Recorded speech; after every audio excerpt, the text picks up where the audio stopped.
حبيبي يا حبيبي يا حبيبي. Makanya kamu alangkah berbahagia kesini umur hai. Alas, tapi jangan kamu sabar. Apa itu sabar? Apa itu sabar? Menahan perasaan kita dari suatu yang tidak enak. Apa itu sabar? Menahan perasaan yang tidak enak. Terpisah dengan bapak ibu enak. Sabar. Enak? Sabar. Berpisah dengan kakak-kakak dan adik enak? Tidak. Sabar. Makan terbatas enak?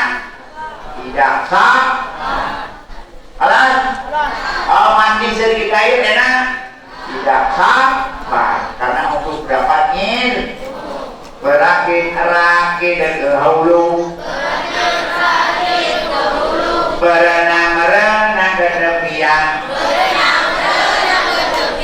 bersakit-sakit dahulu, bersenang-senang kemudian. Apakah mau senang kemudian atau senang sekarang?